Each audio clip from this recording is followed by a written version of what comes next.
nós precisamos significar os episódios da vida. Então, o pensamento automático, ele sempre é carregado de um significado. Importante salientar que o pensamento automático, ele é produto do que nós chamamos de crenças intermediárias.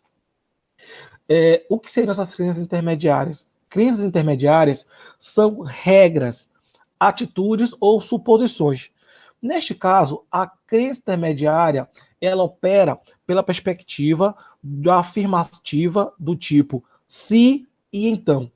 Então, o que acontece? Na crença intermediária, se algo acontece, então outra coisa vai acontecer. Se eu não consigo fazer tal coisa, então eu sou aquilo. Por exemplo, se eu não consigo obter boas notas nas provas, então eu sou burro. Observem, se crença intermediária, então crença intermediária. Observem que neste momento eu estou tendo uma distorção cognitiva. Que qual é a distorção? Se eu não consigo obter boas notas, então eu sou burro. Que distorção seria essa? Rotulação.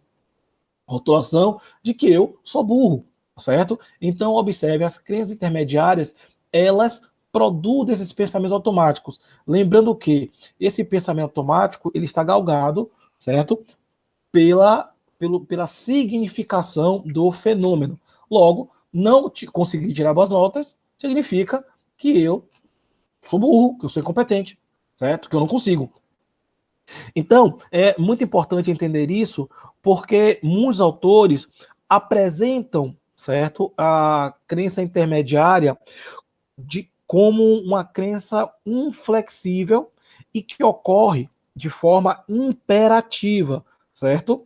Isso é muito importante porque elas formam um conjunto de crenças em que, em geral, elas acabam sendo coerentes para o indivíduo e oferecem um apoio ao que nós chamamos de crença central. Então vamos lá. O pensamento automático, ele está galgado pela significação da situação, ou seja, ele atribui um significado, certo, para o indivíduo. Ele é produto de uma crença intermediária, que na verdade é uma regra.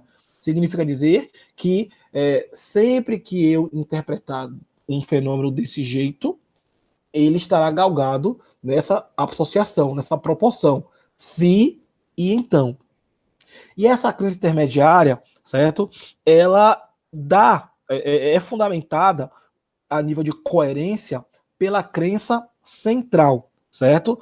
Nesse sentido, é importante salientar que todas as pessoas têm um conjunto de crenças condicionadas que foram aprendidas e somadas umas às outras ao longo da vida. Qual o objetivo disso? Dar significado ao mundo, certo? E aí, essa crença intermediária, na condição de produto da crença central, ela tende a apresentar a seguinte característica. Primeiro, a crença central, ela começa a se desenvolver desde a infância, certo?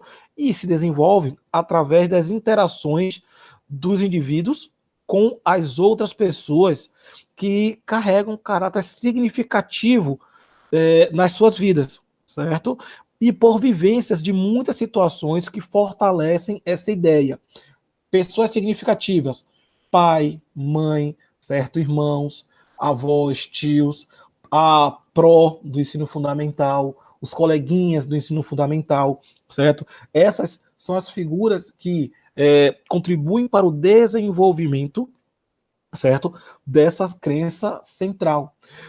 Isso é tão interessante, principalmente porque essas crenças centrais, elas podem ser relacionadas ao próprio indivíduo, às outras pessoas e ao mundo. Nesse sentido, Beck, ele chama atenção justamente para o que nós chamamos na terapia cognitivo-comportamental de tríade cognitiva.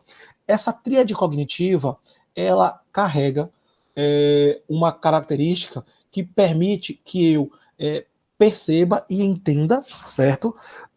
como eu me vejo, como eu me reconheço, como eu vejo as pessoas, certo? O mundo e como eu prospecto o futuro.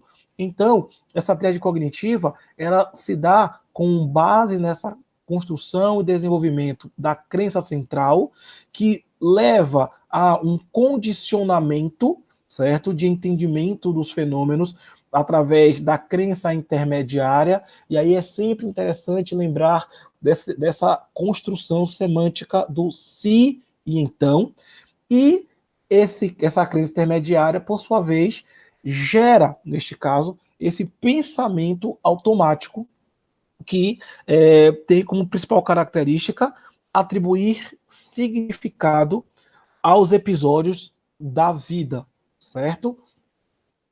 Dando continuidade, como eu falei para vocês, o modelo cognitivo, ele traz, se a gente pensar a nível de núcleo, certo? Nós temos aqui a crença central, que tem tem características bem fundamentais. Elas são cristalizadas, rígidas e generalizadas. Nesse sentido, a crença central, ela não é alterada, mesmo ao longo da vida, mesmo ao longo da terapia. O que acontece, na verdade, é que essa crença central, ela sempre vai estar lá. O que vai acontecer, na verdade, com o processo terapêutico é o desenvolvimento de novas crenças intermediárias, que são mais maleáveis, certo? Permitindo a formação de novas regras e suposições. A consequência disso é uma nova significação dos fenômenos, ou seja, o pensamento automático, ele passa a atribuir novos significados aos episódios e eventos da vida, certo? Importante salientar, a intervenção terapêutica, ela tem como principal objetivo desenvolver uma flexibilidade a nível da crença intermediária, ou seja, propor a criação e o estabelecimento de novas regras, levando a novas suposições, certo? O propósito terapêutico na terapia cognitivo-comportamental é, de fato, auxiliar o paciente no desenvolvimento de novas crenças intermediárias, balizada pela estruturação de novos esquemas cognitivos, certo? Isso é muito importante. E aí, eu gostaria de trazer para vocês algumas propostas de trabalho, duas, na verdade, que são bem funcionais, certo? Para trabalhar com os pacientes que têm uma certa dificuldade, ou seja, uma certa inflexibilidade cognitiva. Lembrando que a terapia cognitivo-comportamental, ela tem como principal proposta e objetivo o manejo e o trabalho de forma pedagógica. E quando pensamos em pedagogia, pensamos em neuroplasticidade. A neuroplasticidade, ela é balizada pela aprendizagem. Logo, aprender a estabelecer novas regras e desenvolver novas suposições acabam possibilitando com que esse paciente desenvolva estratégias mais adaptativas às vicissitudes da vida. Nesse sentido,